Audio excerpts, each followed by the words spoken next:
Jamie Monroy and I preview one of the biggest game releases of 2020 and determine whether or not this game can live up to some lofty expectations from gamers in our latest Game Source profile of Cyberpunk 2077.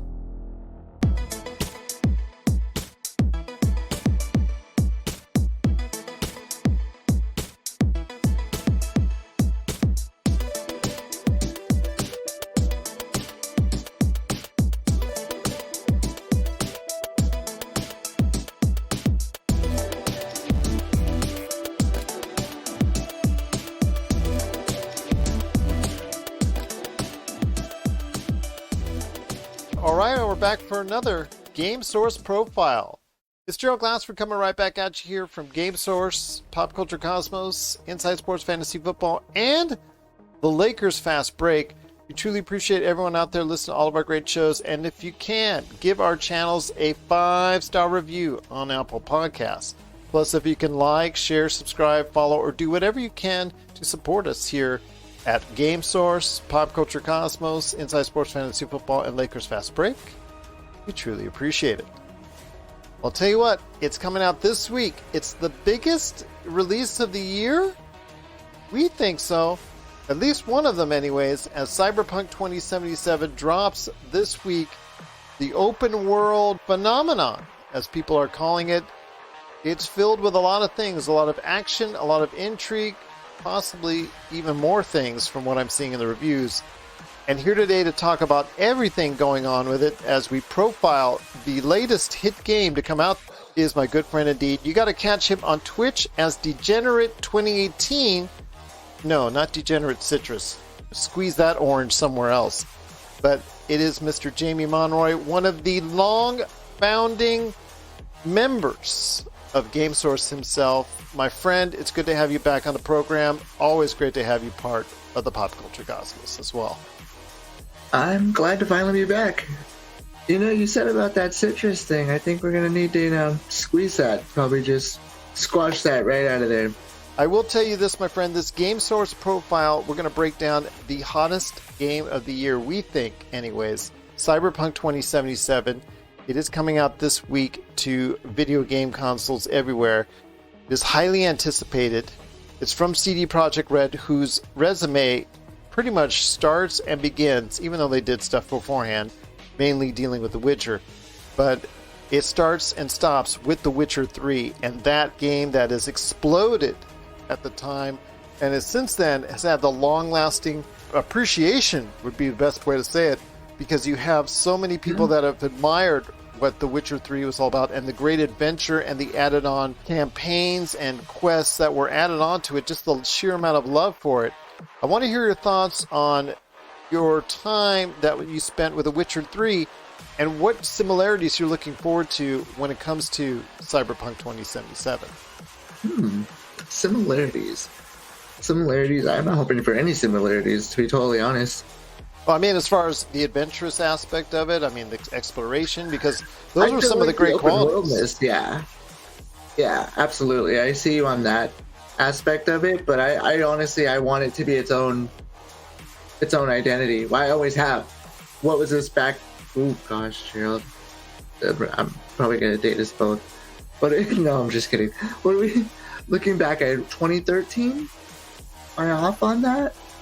About thereabouts, yeah. So, we're excited. Whoa, Witcher 3. We got all the. Oh, wait, what's this? Wait, Cyberpunk news. Wait, what? Here we are, 7 years later. I'm going to say, usually the biggest game of the year. I'm going to say this should go down as the biggest game of the decade for as long as it's taken to get to Arrival Day. I don't know about that, because GTA 6 will probably rock the socks off of anything else that comes out. I know that's on the horizon already. They're already dropping hints in the latest iteration of Grand Theft Online. But Cyberpunk 2077, it is garnering some mostly favorable reviews, some of which are really just out there as far as the praise is concerned. I know there's a lot of things that you want to go ahead and do and explore, and obviously the addition of Keanu Reeves as a major NPC character within the framework that helps and guides you through this main quest that you have in there, I think that's also something that's going to bring a great allure to the game as well. Do you feel like that might have been a throwback or throw in to Death Stranding? Did you think they saw Norman and went, oh, we need to do something like that? Or was it already planned? I think it was already planned to bring some type of character in there that would go ahead and create this type of interest. I mean, having Keanu Reeves is going to be not necessarily for the gamer, but for the casual individual out there that's going to say, hey, that's the Keanu Reeves game. Hey, that's the game with Keanu Reeves. I got to get that. Hey, John Wick's in a game. Yeah, John Wick's in the game. Or the dude from The Matrix, he's in there. Neo's in there. Everybody's going to be saying that, and I know that's going to be talked about quite a bit. But for us gamers out there, we're looking at, as far as the pedigree standpoint, from CD Projekt Red. And you're looking at it from the standpoint of, hey, they just came off of one of the most successful games of the previous decade in The Witcher 3. This is not, I guess, a spiritual sequel, as it were. I mean, I'm assuming at some point in time they'll go back to The Witcher 4 because The Witcher 3 was such a big success. But this is the next game that came out from the studio. I'm expecting this type of open world RPG to go ahead and be that level of dominance, because the bar has been set so high by CD Projekt Red. That's true. I mean, the groundwork, they laid their own groundwork ahead of them and said, okay, we did this benchmark, now we need to hurdle it and basically stick the landing hard. And I believe they're going to do that. Would it have taken this long if they weren't? I don't think so. They're definitely going to nail it as... What was it? There was something that I believe it was one of the developers had said. He had said something about that it would be the biggest game for them, not as a whole, but for them, a crowning achievement for this generation.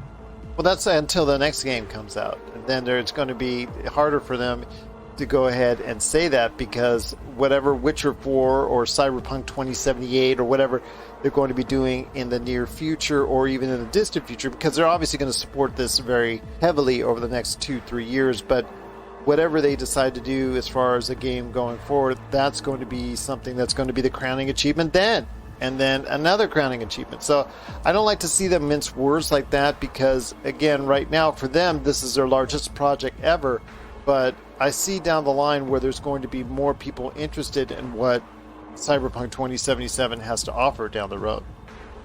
Now, do you think, I've heard some scuttlebutt, but do you think that there may be an addition or some sort of multiplayer aspect to maybe draw in a crowd that wouldn't normally want to delve 100+ hours into an RPG open world game? Well, they see the success of GTA 5, first off, and the success therein of GTA Online, which in itself has come, since it was added on later on after GTA 5's release. That didn't come out initially. GTA Online came out some months later, and in doing so has built its own community, has built its own world, its own add-ons, and has become an incredible experience in and of itself. So I would not say that would be out of the realm of possibility for CD Projekt Red to go ahead and say, you know what, we're going to emulate that. We've got this first-person shooter with an open world aspect of it, but it only can take us so far. Why don't we take it a step further with a fully fleshed out, detailed multiplayer experience that can go ahead and rival what it does right now, or in the game that's coming out this week with Cyberpunk 2077 and its campaign. So I foresee that the multiplayer aspect probably will come out at some point in time. I think it's this time they're going to have to go ahead and delve into it. They just can't leave it alone like they did with The Witcher 3, and just even though with Witcher 3 you had these great elements that they added on later, but they're story elements, which is great because that's what people were expecting. And you can get that in those type of games because they're so similar and they emulate styles of Skyrim and the Elder Scrolls series, where you don't necessarily have to have a 1v1 or a multiplayer type format. But I see with something like Cyberpunk, multiplayer might become more of a necessity going forward. Agreed. Let's say that's the case. So they go ahead with that. Do you think that it is a good idea to follow in the same kind of footsteps as Grand Theft Auto Online, as maybe somebody else should have? See if you know where I'm going with that. Well, this game, Fallout. Yeah, well, Fallout 76 was just a disaster in both its campaign and also the way it structured its multiplayer. So that was just a disaster. And they've tried to go ahead and build upon it where it's passable, but everybody has since moved on. That's the danger. When you go ahead and you have a failure right off the bat, first impressions with gamers are, a lot of them anyways, are the main important thing. I mean, all these games that have failed in recent years, and that would include Mass Effect Andromeda, Fallout 76, this next game that was made by BioWare, and continue on and on and on. All these games that have failed, they've gone back and they've tried to fix it, make it better. No Man's Sky, for instance. There's so many of these games that they've tried to make better and better experiences, and they are, for the most part, 2-3 years later. But only No Man's Sky has retained any semblance of the interest of capturing any type of attention. All these other games have failed to go ahead and reconnect with audiences simply because of the fact that, hey, you didn't have it right the first time, we're moving on to something else. Right, and you think that falls back on a lot of what we used to talk to of, you used to be able to get games ready, good, no major issues, full, everything in the game out the box when you bought it. Now, that's not the case anymore. And I think that has a lot to do with it, to where they're going back and going, well, yeah, see, guys, we cut all this stuff stayed on the floor. We cut all these corners to get the game out. Now we got to kind of put back the stuff we broke so that they get what they actually were supposed to get. But it's like you said, it's 2-3 years later. They've moved on 2-3 months later. They're done. Yeah. Especially like now. It's not like before where we had, the local guy at GameStop, which is probably us, and the magazines, things like that. We got lucky. When we were younger, we didn't have all that. By the time we found out that a game was crap, we've already rented it from Blockbuster, played it 3 or 4 weekends, and then, there's Nintendo Power in the mail. Oh, hey, so that game did suck. Yeah, I thought so. Now, it takes 30 seconds less than that. You have how many streamers that are online playing these games going, well, this is broke, that's broke, this sucks, that sucks. You have digital media outlets, podcasts, us. So many different outlets now that within seconds to minutes of games launching can rip them to shreds and everyone knows about it. And that wasn't the case before. You had to figure it out. And I think that might have a lot to do with the reasoning behind them we'll just throw it out there. Whereas before they were like, man, we got to give them everything and make sure it's because this is the only chance we've got. And that's going to be a shame because, as you and I both know, if it does go awry, that's a really large production that this game has had, where you have one of the most expensive games that are out there. That's part of the reason why that they want to go ahead and put everything as far as in their favor, put all the odds in their favor by bringing in and spending the extra money to get Keanu Reeves in as an NPC, by going ahead and maybe tantalizing you out there with a multiplayer experience down the road, by also going ahead and delaying it on not only 2 but 3 but I think 4 occasions that they delayed Cyberpunk 2077 to right now this week, where it's finally coming out, because of the fact that they've spent so much money on it and there's so much writing on this game.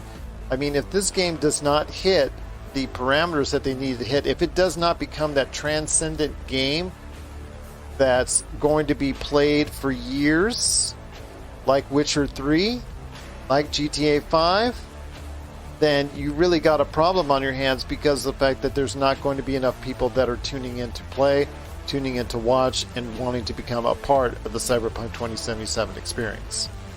Agreed. Now, I understand a couple of good authorities that the story can be pretty much gone through if you don't veer off here and there. Just stick to straight, hard-nosed story in about 20 hours.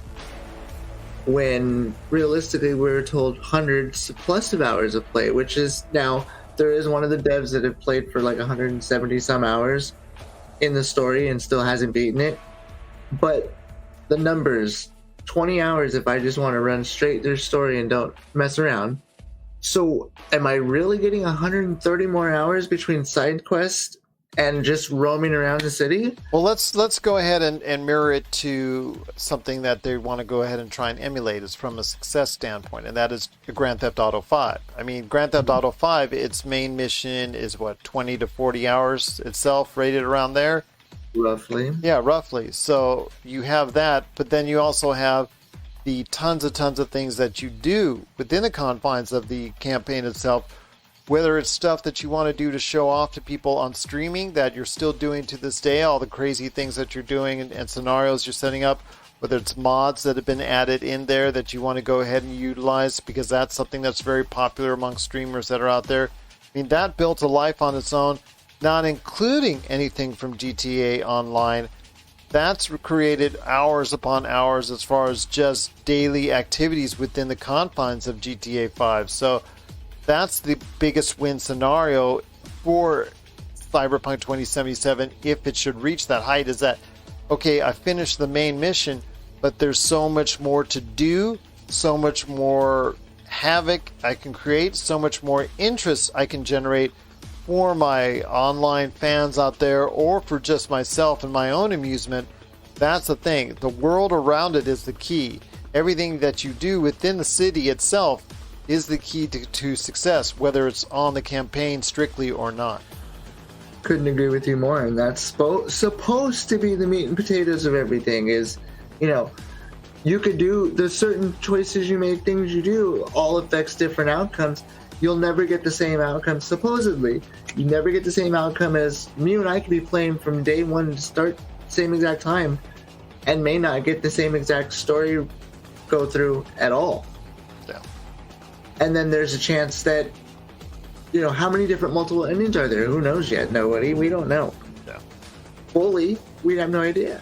And it's like, that's where I think the depth comes. Okay, yeah, maybe I can breeze through the story in 20 hours. Okay. But did I really see everything I wanted to, and did I really do everything I wanted to? No. And when I do that, that's where you start getting into the really in-depth hours of everything, like you were talking about. Yeah. I agree with you there, my friend. Once again, I have on Mr. Jamie Monroy. He is Degenerate 2018. You got to go ahead and catch him at Degenerate 2018 on Twitch, wherever you can go ahead and catch him. All his action that's there from the various games that he plays, and you know he's going to be playing Cyberpunk 2077 here shortly as soon as he gets his hands on it. But one last question before we head on out, my friend. If you're a betting man, and we're here in Las Vegas, so I don't know if you are a betting man, but maybe materialistically wise or maybe just imaginary wise, you're a betting man. I want to ask you this. The game has come out with some critics out there saying it's pretty good, some saying it's okay. A lot of them are saying that there's a lot of bugs that need to be tackled, and that's something that I want to go ahead and warn and emphasize people out there. There's a lot of bugs. There's some day one patches that are about the size of other games, to give you an example of what's going on there, so that you'll be looking forward to when you go ahead and download it. Even with all the bugs and all the quirks and all the things that are aside on it, and all the praise and the, I guess, the malaise in some cases that has gone over in regards to the critical reception of it. What are your betting odds as far as, would you place money here in Vegas on Cyberpunk 2077 being a success, or do you think it will not end up meeting all those expectations that it's had over the past few years from gamers? Okay, let me take this in a little bit of some sections. First off, you did talk about I did some homework too and everything, and I've seen some things. I sound like one of those guys. I've seen some things, man. Mm-hmm. It's an open world RPG, so you know it's going to have bugs. Right. There's already been visual benign bugs, cars stuck within each other, glitchy things like that. Now, also, this is coming from early reporting, which is before they've also had a chance to throw in that day one patch and everything like that. So, which that patch, like you say, you know, Call of Duty size. Yes. obviously if that's the day one patch, they're paying attention. That should scream that to people right there, that they're paying attention. If I saw a day one patch that went like that, knowing going into it that I have cars that are stuck together, things like that, that's not a good thing. So it does bother me that the patch is that big because I have to download it. But at the same time, I look at the other side of it, that if it's that big, it's got to be doing something to better it. It's not just a little polish. Now, you asked a tough question. I asked a tough question. Do you think it's going to be hit? Or do you think it's not going to meet up to those lofty expectations? Because these expectations on this game, very rarely has there been expectations on a game like this one. And I think they put a lot of that on themselves. The delays added to that. And their backs are definitely against the proverbial wall. They didn't do themselves any favors moving this date from September to December this last time. Reason being, December 10th. They removed it to November. It was supposed to be November, that's right. Then it moved again. That's where the fourth one came in. That's right. Reason being, I think November you had your target date. If this is a rough economy and rough situation right now with the world we're in right now. It's not the same typical times of holidays where everybody's out doing this. It's not. It's really not the same. Now, that being said, I think they would have had a better chance in November, even still. Being December 10th, you give yourself to the day 2 weeks to coup holiday sales. Even if this wasn't the economy that we sit in, it's not doing them any favors. Did I take the bet and say that I hope and I think they're going to be successful, but it's not the success they're hoping for by the end of this year? This is going to be more of a rolling into January, February kind of feel. But obviously I took that bet because I paid to get the game. So anybody out here, any of us that paid to get that game took that bet. If anybody believed it was going to live up to that same hype back in November, they don't have anything to worry about as far as the hype part goes. I have a feeling it's going to live up to that. But sales-wise, no. They shot themselves in the foot. Once again, I have Jamie Monroy from Game Source and Pop Culture Cosmos. You got to check out what he's doing today at Degenerate 2018.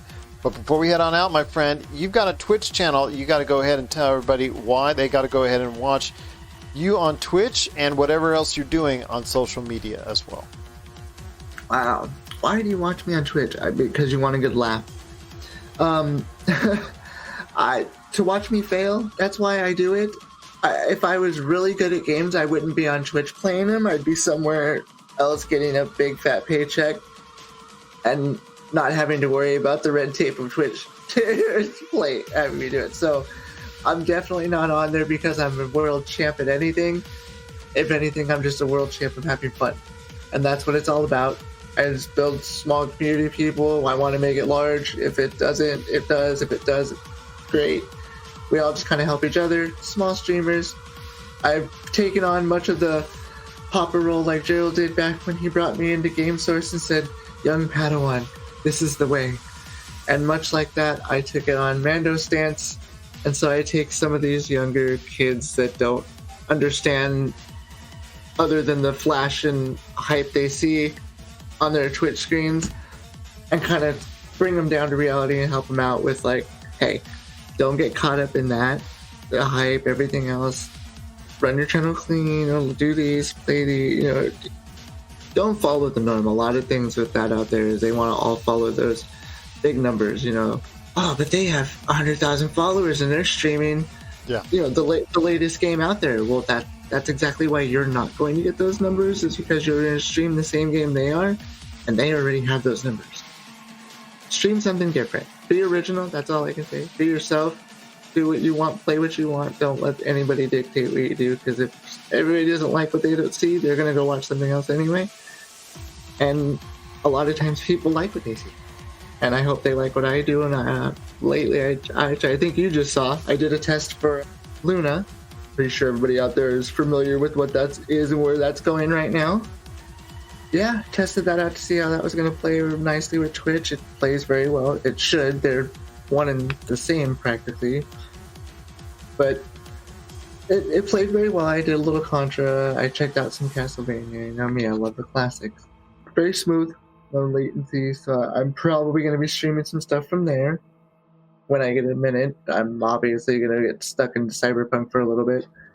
It's nothing against them at all. I think they're just situations and time windows got away from people, and I think this last move from November to here just isn't going to do them any favors. Awesome. And anybody else that wants to get a hold of you on social media, where do they go?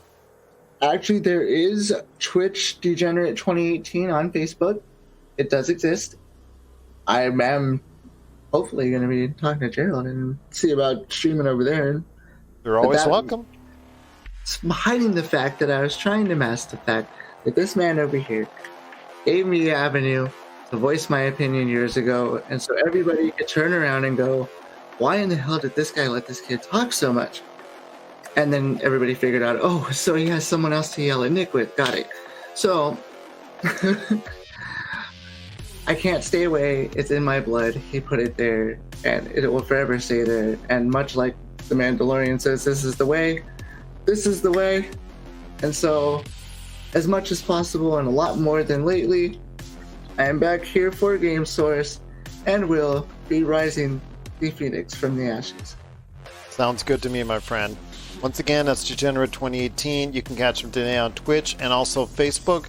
And hopefully you'll be seeing him more often on the Pop Culture Cosmos and Game Source as well. I do feel I need to hang out in the Cosmos more.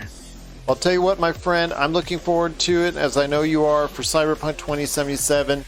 Will it meet up to the very lofty expectations that CD Projekt Red and also the entire world has for it? We'll wait and see, but it is going to be a very interesting ride. As Cyberpunk 2077 hits, we'll all be invested in taking some time into this world. And will Keanu Reeves be helping you out through your entire missions? We'll wait and see. It's been great talking to you on this latest Game Source profile, and I look to preview more upcoming games right here at Game Source and, of course, at the Pop Culture Cosmos.